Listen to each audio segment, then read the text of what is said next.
5. Isaías capítulo 25.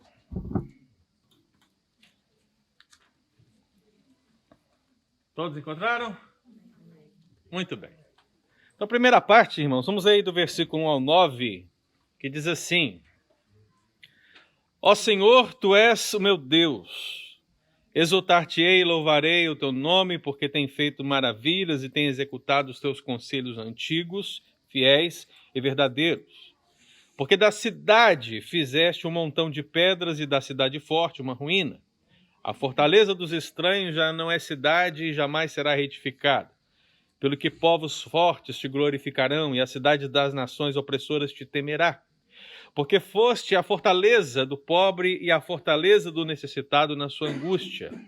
Refúgio contra a tempestade e sombra contra o calor, porque dos tiranos o bufo, o sopro é como a tempestade contra o muro, como o calor em lugar seco.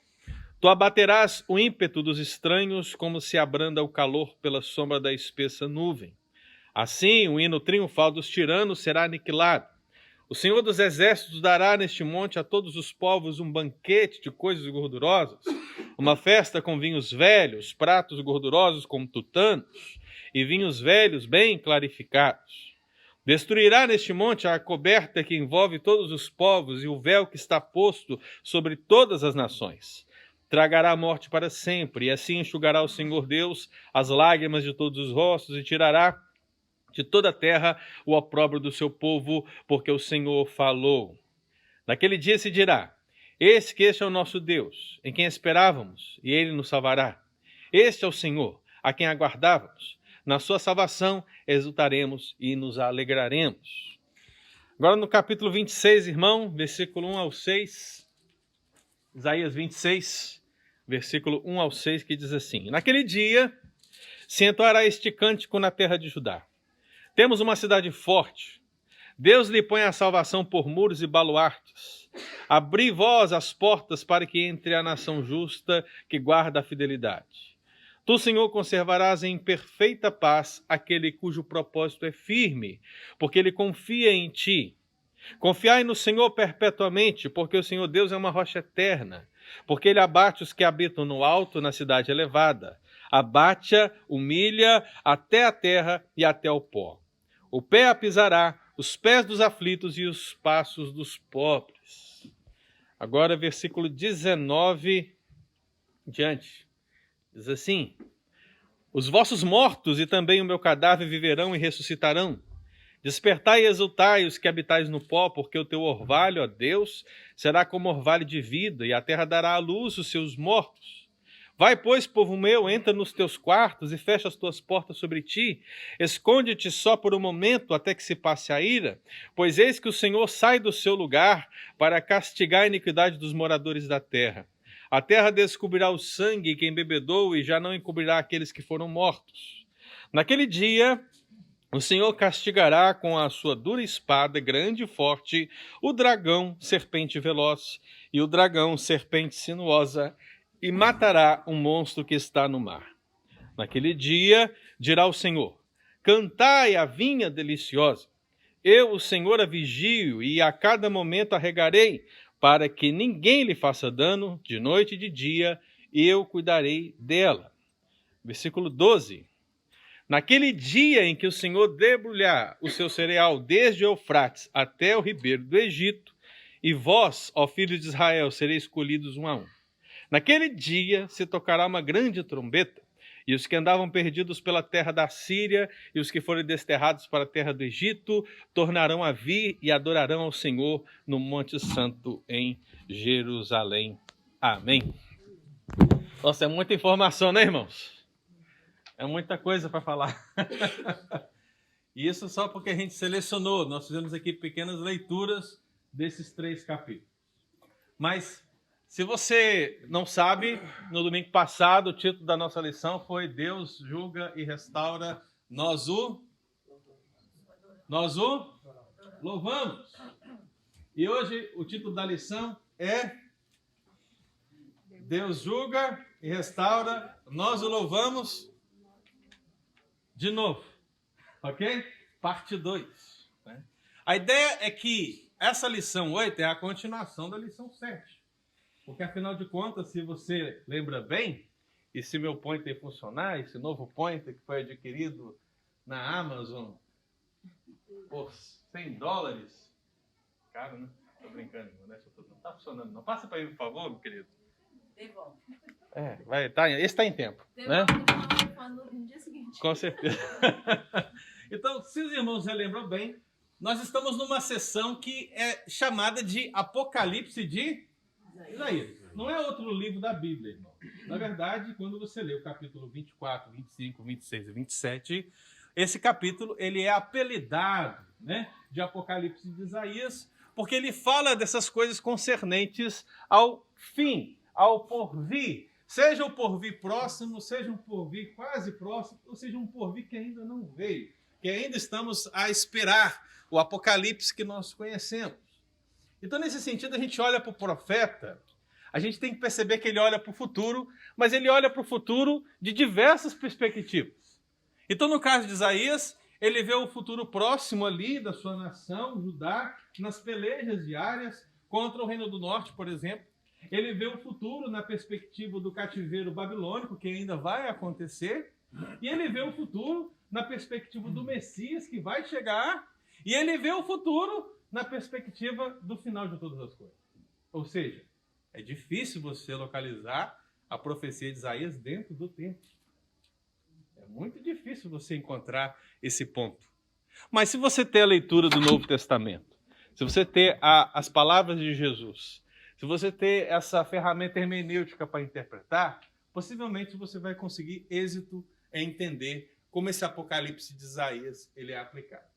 Então, Leandro vai passar e você vai perceber que no capítulo 13 a 23 que já estudamos, a ideia é trabalhar o futuro a partir do julgamento das nações. Você vai lendo, você vai ver que Deus vai julgando nação por nação e vai falando do futuro delas. Mas agora, no capítulo 24 a 27, ele fala do futuro e do julgamento da terra. Não trabalhando de uma perspectiva política em termos de nação, mas em termos de humanidade. Ou seja, Deus trará o julgamento sobre a humanidade, sobre toda a terra. Né? Então, ainda que Isaías e os habitantes de Judá, os habitantes do Reino do Norte também, e mesmo as outras nações da época, como Egito, Assíria, Babilônia, Pérsia, etc., tivessem uma visão de mundo muito menor do que temos hoje, afinal de contas, você pensa em mundo agora, o que você pensa? O que vem na sua mente quando você pensa em mundo? Em toda a terra, o que vem na sua mente? Eu quero que você pense assim, quanto? São muitas nações? Bastante, né? Pense, por exemplo, nas Olimpíadas, quando aquele pessoal está entrando com a bandeira. Vai entrando, e se você for como eu, né? Você vai, nossa, olha que legal, tal, se tiver paciência para esperar mais de 150 nações entrar, mas você vai observando, e de repente vai aparecer uma lá e fala, ué, existe esse país? Nem você sabia, nem eu sabia, mas ele está lá representado, uma pessoa, é um país. A ideia é que o mundo é muito grande. O mundo é muito grande. E nós temos uma perspectiva de mundo hoje, de nações. Se você, por exemplo, pensar nos 5 continentes, você tem uma ideia geral do que o mundo é. Agora, o que você tem entendimento de mundo não é o que Isaías tem de mundo em termos humanos. Não é o que o rei da Síria tem entendimento de mundo em termos humanos. Porque o mundo para eles é o mundo que é conhecido. Ele que é conhecido.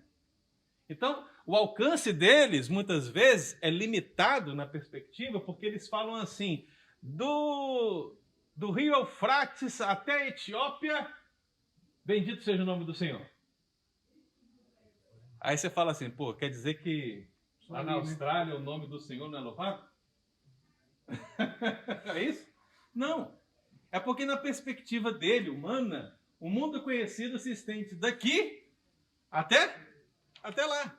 Então, na verdade, o que ele está dizendo é, em todo mundo, bendito seja o nome do Senhor. Então, esse entendimento que precisa ser pesquisado por nós quando a gente vai estudar um livro tão complexo como o livro de Isaías. Então, Leandro vai passar e você vai perceber, então, que a lição 7, ela focou-se no julgamento da terra, o fim da morte e a vitória plena do Senhor, tipificadas na cidade do caos e tipificadas na figura do Leviatã.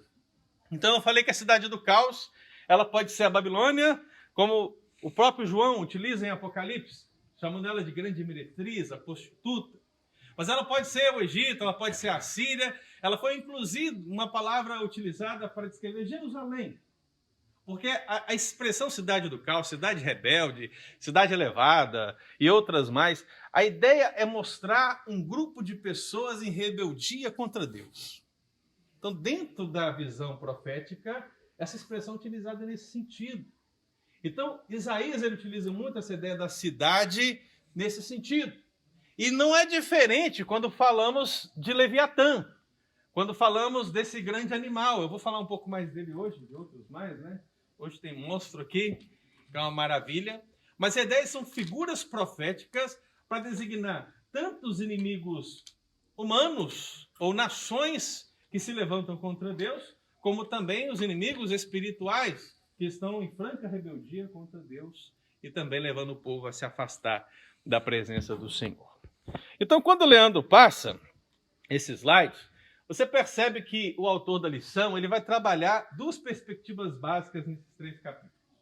Ele vai trabalhar a ideia do fim da morte e vai trabalhar a ideia da vitória final. Na lição anterior, nós falamos do julgamento da terra, falamos da vitória da mesma maneira e falamos da morte. Então você vê que o tema não mudou muito, né? Morte e vitória.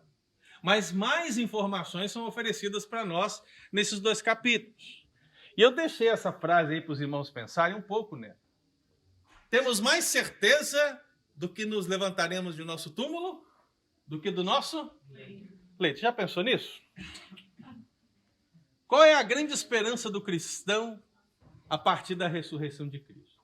Assim como ele ressuscitou, nós também, tanto vividamente, espiritualmente falando, como também fisicamente falando. Você tem certeza disso? Amém? Amém? Alguns têm amém, outros não têm amém, né? Mas se eu te perguntar assim, você vai morrer, você tem certeza disso? Amém.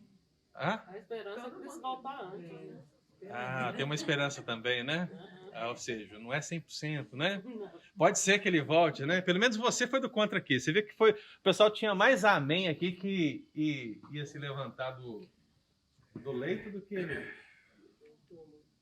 Agora, se você estiver no leito do hospital, irmão, e aí você faz uma visita, ora e você pede pela cura. Às vezes a situação é extremamente difícil, você pede pela cura, difícil, complicado. Isso mostra o quê? A nossa impotência total, não é verdade?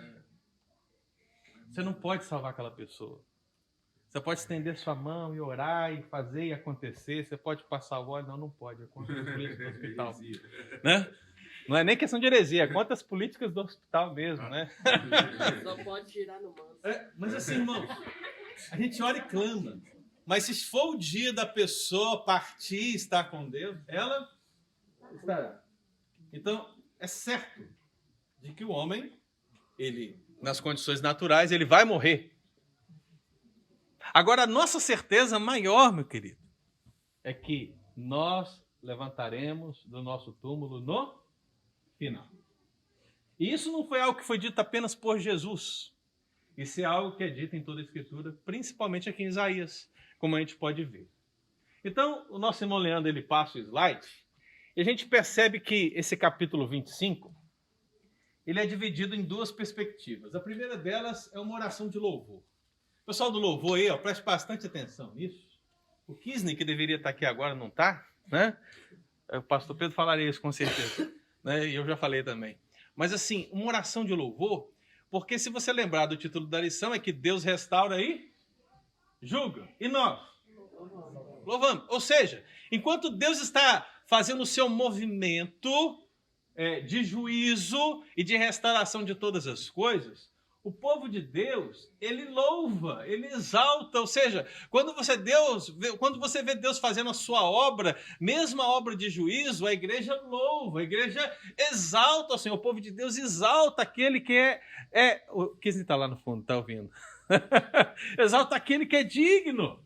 aquele que é justo juiz, aquele que fez todas as coisas e que agora restaura todas as coisas. A igreja e o povo de Deus, portanto, louvam. Então, nesse capítulo, irmão, se você ler o capítulo 25, você percebe ali um resumo da obra salvífica e você vê essa oração de louvor estampada no título. O Senhor é o meu Deus. Exaltar-te-ei e louvarei o teu nome. Como é muita coisa e muita informação, eu resumi para os irmãos aqui numa tabela. Então, o nosso irmão Leandro, ele coloca ali para nós. Pode passar o próximo, que esse eu já expliquei. Então, você percebe o seguinte, o que essa oração estabelece em relação a essa ação de Deus em relação ao fim da morte? A igreja, o povo, louva a Deus pela sua fidelidade. Você lê o versículo 1, meu irmão, eles estão louvando pela fidelidade, porque Deus cumpre os seus planos. Eu ouvi um amém. Você tem certeza disso? Que Deus cumpre os seus planos? Amém. E nenhum deles pode ser frustrado? Amém. E o que você faz? Louvo. Você louva. Louvor pelo juízo. Deus está silenciando os inimigos. Lembre-se, a vingança não pertence a mim, a vingança não pertence a você.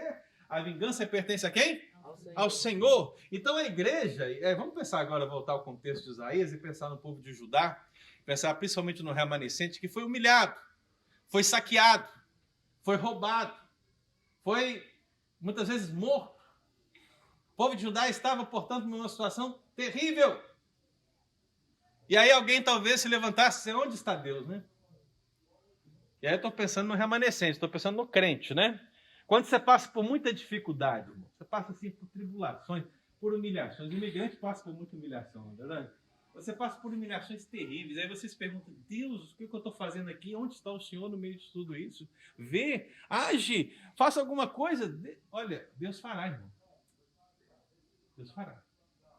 Se não fizer agora, uma coisa é certa, no final ele fará. Ele vai silenciar todos os inimigos, porque a vingança pertence a ele. Então a igreja louva pelo seu juízo.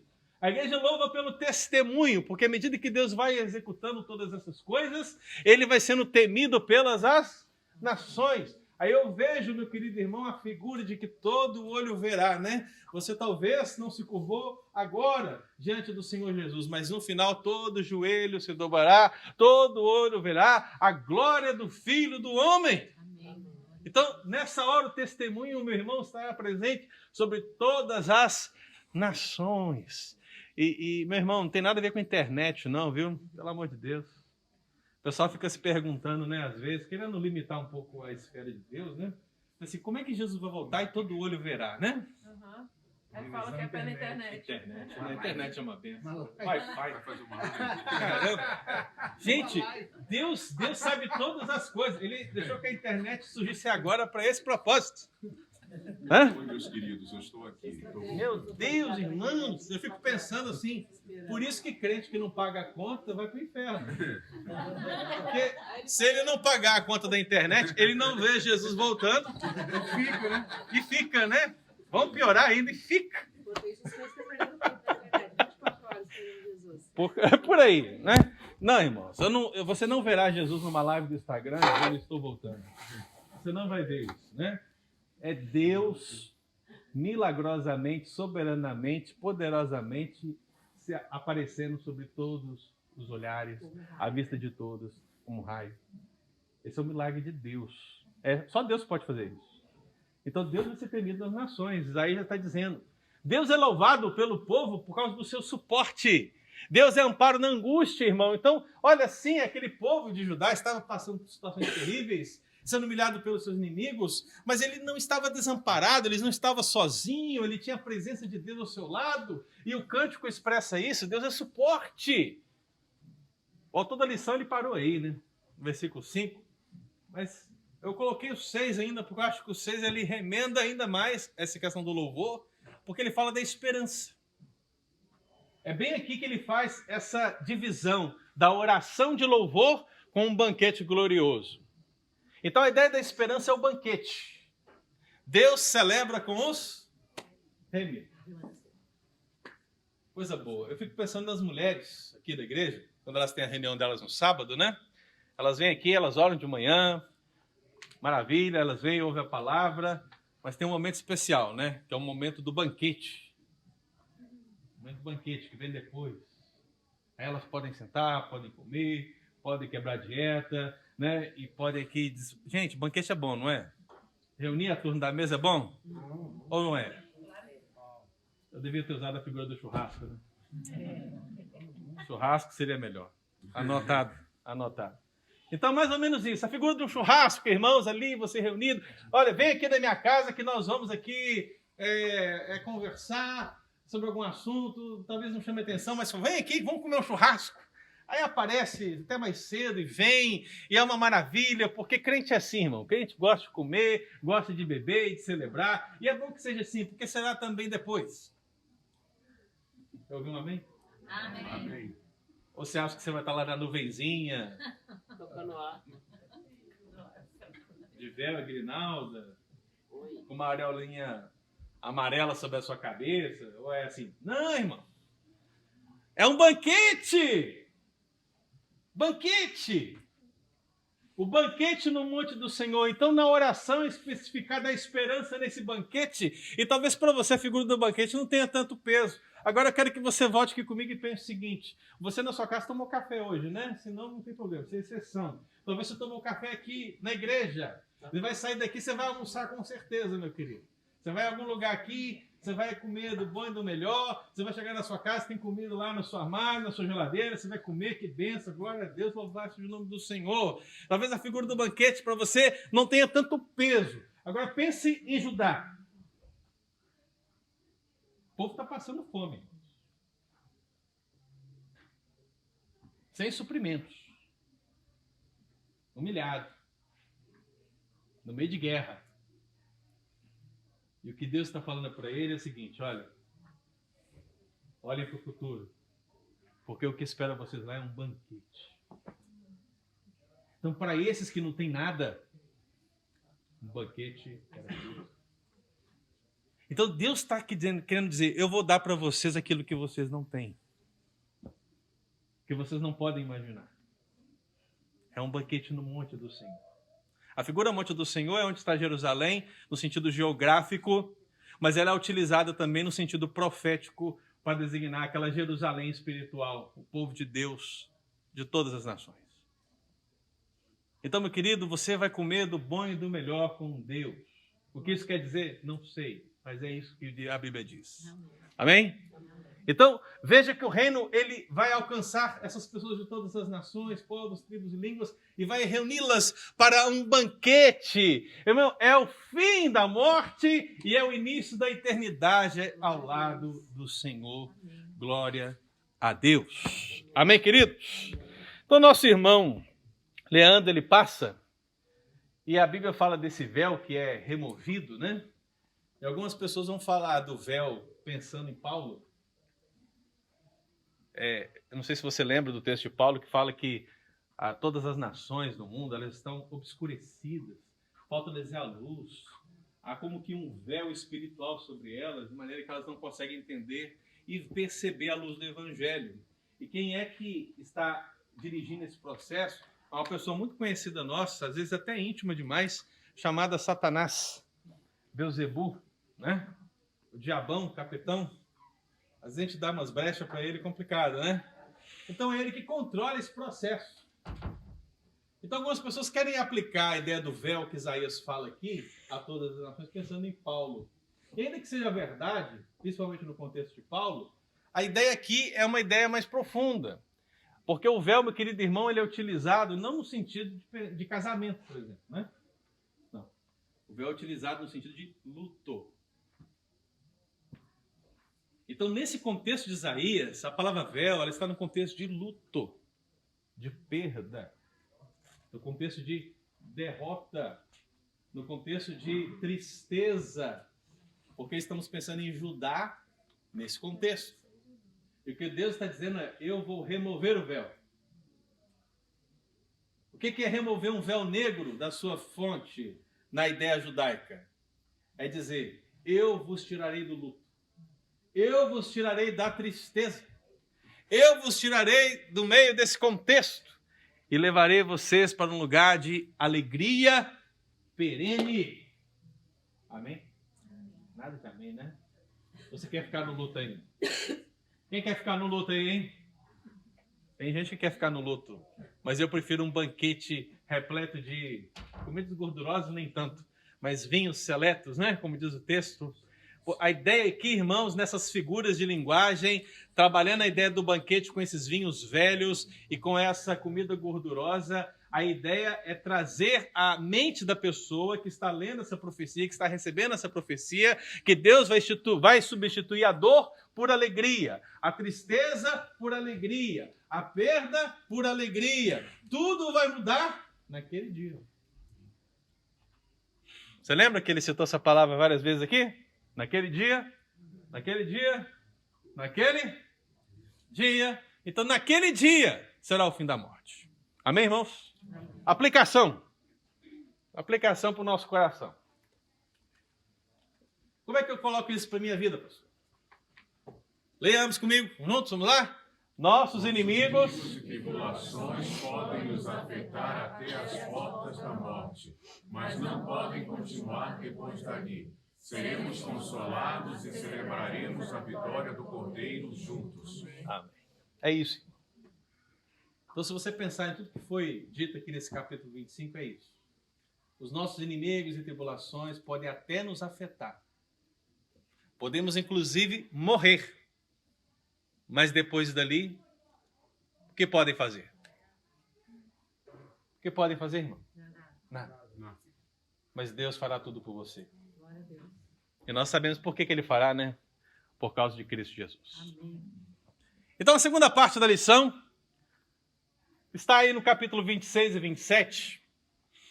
E ela tem um foco triplo, irmãos. Deus, ele quer mostrar as bênçãos decorrentes naquele dia. E ele quer mostrar isso de 3 perspectivas. Ele quer mostrar na perspectiva de Judá, que clama pela manifestação dessas promessas de Deus. Ele mostra isso a partir de monstros. Ninguém tem medo dos monstros, né? Não, aquele desenho é até legal, pastor, né? Monstros S.A. Não é isso não. E também na figura da vinha. Então são 3 focos de Deus para demonstrar as bênçãos. Então vamos para a primeira. Vamos pensar em Judá. Leandro passou, né? Judá, meu querido irmão, ela está no contexto da cidade forte. Passou? O cântico da cidade forte. Eu não sei se você percebe isso, mas aqui em 26 está dizendo que o povo de Deus é a cidade forte. Irmão, isso é muito importante dentro do contexto de vitória final, porque o povo de Deus, nesse contexto de Isaías, não é forte coisa nenhuma. O que eles são? Eles são derrotados. O que eles são? O que a gente vem estudando até agora? Povo rebelde, povo que não ouve a voz do Senhor, povo que idolatra outros deuses, povo que ouve a mensagem de Isaías e prefere olhar para o céu e amaldiçoar a Deus. Então Deus está olhando para essa cidade e vê ela destruída em todos os sentidos, físico, geográfico, espiritual, social. O negócio é um caos, mas no final, o remanescente fiel de Deus será uma cidade forte. É por isso que quando você vê a descrição de João da Nova Jerusalém, você não vê uma descrição fraca, né? A cidade é de ouro, né? Os muros são altos, as portas são assim, são assadas, é pedra daquilo outro. E é tanto detalhe, irmão, para você analisar naquela visão de João da cidade, da Nova Jerusalém. Mas entenda o seguinte, a ideia é mostrar que essa cidade é uma cidade forte, maravilhosa, porque Deus está nela. Mas não é assim desde o princípio. Então, o que Isaías está dizendo é, vocês estão vivendo um momento extremamente complicado, mas chegará o dia, naquele dia, a vitória será final, e vocês serão uma cidade forte. O contraste ele ainda fica mais evidente quando se faz com a rebelde. O que é a cidade rebelde? A cidade do caos, a cidade elevada, a cidade soberba, que eu já falei? Falamos na lição passada, né? Ela foi Babilônia. Ela foi o Egito. Ela foi a Síria. Ela foi Jerusalém. A cidade rebelde, irmão, pode ser eu e você, que nos levantamos contra a vontade de Deus em um determinado tempo da nossa vida. Mas não faz parte de nós sermos rebeldes. Rebeldia é pecado de feitiçaria. Deus mudou a nossa vida, Deus mudou a nossa história. Deus nos fez cidade santa. Somos a cidade forte, somos a Nova Jerusalém. Então, quando ele fala da vitória final, ele fala do cântico da cidade forte. Esse é o cântico que eu e você entoaremos. Você lê depois o capítulo 26, do versículo 1 ao 21, para você compreender essa verdade. 2. A destruição do Leviatã. Irmãos, vamos recapitular. 52. Vamos recapitular isso aqui. Na lição passada, nós falamos do Leviatã e falamos da cidade do caos como representação dos rebeldes contra Deus. Aqui a situação amplia um pouco. Naquela oportunidade, eu falei que o Leviatã foi usado por Isaías para descrever uma potência que era rebelde contra Deus. E isso poderia significar qualquer uma dessas nações, irmão. Poderia significar a Síria, poderia significar o Egito, podia significar a Babilônia, podia significar o Reino do Norte. A expressão Leviatã é utilizada para uma força sem igual. E aí a pergunta é, pastor, mas o Leviatã existe ou existiu? Sim, ele existiu com certeza. Eu entendo que quando Jó descreve o Leviatã, ele descreve aquilo que ele vê. Entende, irmão? Então, qual que é a ideia? Veja, desenvolvimento da literatura bíblica. Havia um animal extremamente terrível em termos de poder, de força, de grandeza, de aparência. E esse animal, ele foi o fundamento para descrever situações que são tão terríveis, poderosas e grandiosas como ele. Eu usei a palavra monstro. E aí você vai, o que significa monstro, né? Se nós pegarmos a expressão do latim, primeira declinação, mostrare. Como o português vem do latim, você já sabe o que significa, não? Latim é mostrare. O que essa palavra parece? Quem sabe? Mostrar. Muito bem. Aí fica essa pergunta. Como isso tem sentido, né? Muito sentido. Veja só. O que é um monstro da perspectiva latina? A gente olha aqui um para os outros. Todo mundo aqui, ó. Aí, por quê? Somos iguais, né? Somos iguais? Isso chama atenção. Somos seres humanos. Mas imagine um ser gigante, né? Uma cauda gigante, com olhos enormes, com dentes terríveis. Imagine isso, irmão, e aí de repente você mostra. O monstro. É aquilo que se destaca. É aquilo que está fora da normalidade. É aquilo que é diferente. Isso é tão assim profundo na nossa língua, e quando a gente vai utilizar esse termo para pessoas, e a gente fala assim, fulano é um monstro. Monstro do baixo. Significa que ele é um monstro por quê? Porque ele fez alguma coisa que está totalmente fora da normalidade. Serial killer. Monstro. Então, assim, a ideia de monstro é essa. Então, Leviatã era um monstro nessa perspectiva. Era algo que destacava. Então, meu irmão, Leviatã, ele foi um animal que existiu. Não sei se existiu na época de Isaías. Eu sei que ele existia na época de Jó. Mas a força desse animal foi convertida para descrever potências, impérios que eram terríveis no contexto. Um outro animal que também é utilizado nesse sentido é o berremote. Engraçado, né? Jó também viu. Porque ele descreve o berremote também. Então, meu irmão, você vê que Jó, ainda que ele esteja ali quase no meio da sua Bíblia, no meio do Antigo Testamento, né? Jó, ele está no contexto dos patriarcas. Então, é um dos livros mais antigos da Escritura.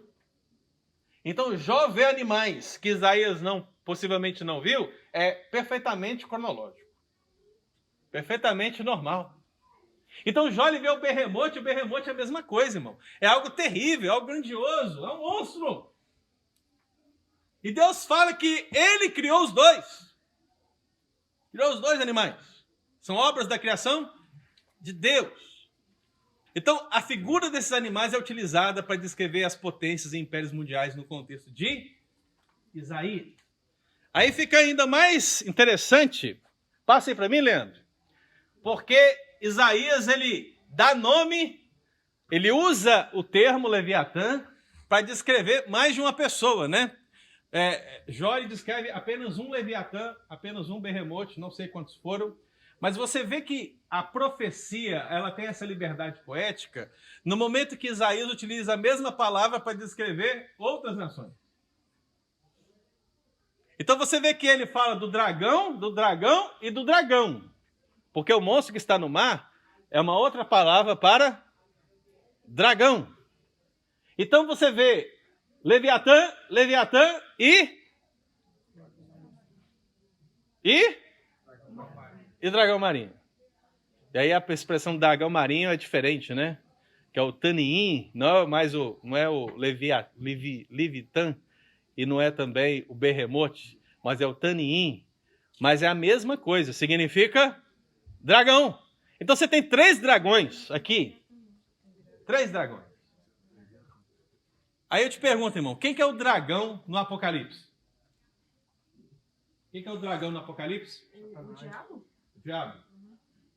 Quem que é a serpente em Gênesis?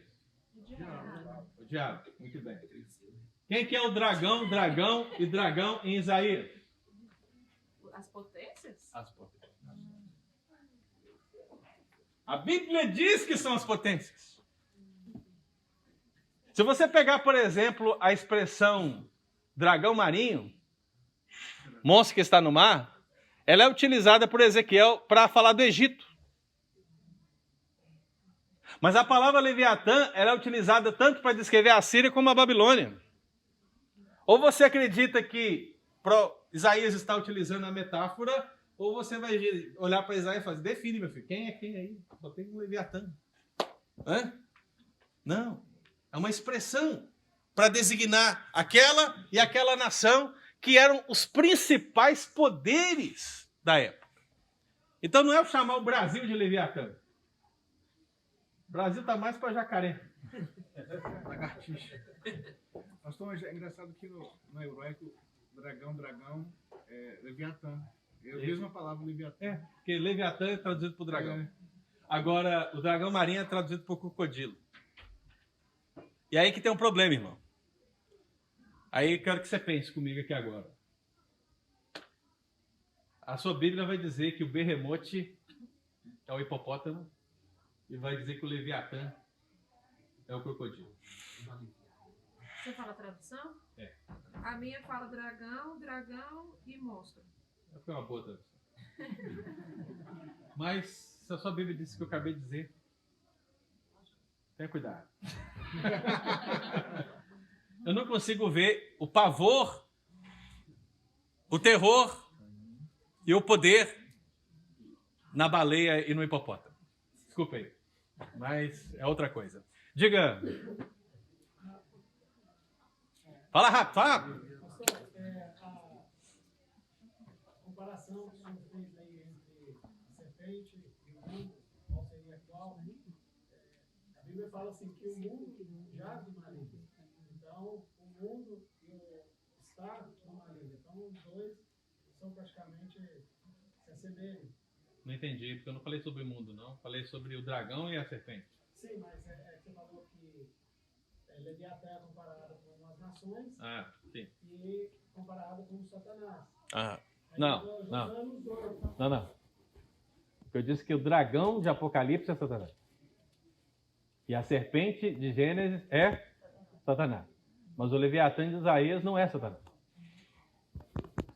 O que eu quis mostrar é que uma palavra, ela não tem o mesmo significado em todos os textos da Bíblia. Você precisa pesquisar para entender. Então, se você ler o próprio livro de Isaías, você vai perceber que ele usa Leviatã para descrever as nações. Agora, que as nações podem ter a ação de Satanás por trás, aí a Bíblia diz que isso é claro, é óbvio, né? É dragão agindo sobre dragão. Se é que você me entende. Então, irmãos, basicamente, então, se coloca essa ideia de serpente veloz, serpente sinuosa. Alguns comentaristas vão achar que isso tem a ver com os rios da Babilônia, né? Rios Tigres, Eufrates, a ideia da velocidade, mas isso tudo é muito poético, irmãos. A ideia é que na profecia se fala dos inimigos se levantando com força e é dado a eles o nome mais terrível possível. Então, seria mais ou menos o seguinte: se você quiser causar pavor na igreja, segundo as palavras dessa própria pessoa que eu vou mencionar, né? Você não coloca aqui o pastor Ângelo, né? O pastor Ângelo é educado, o pastor Ângelo é amigável, o pastor Ângelo é gente boa. Não, você coloca o pastor Pedro. É uma pessoa. O pastor Pedro é o Leviatã da igreja, entendeu? Amém. Beijo que as profetas. Entendeu a comparação, irmão? Entendeu a comparação? Então, assim, você não vai utilizar uma situação com a palavra fraca, né? Não, você quer utilizar com a palavra mais forte possível. Quem é? Leviatã. Aí chama a atenção de todo mundo. Mas se eu falasse coelhinho da Páscoa, né? Aí você fala, aí o quê? Ah, que bonitinho, escute, né? Então, essa que é a ideia, irmãos, ok? Passando. E ele termina falando sobre a canção da vinha.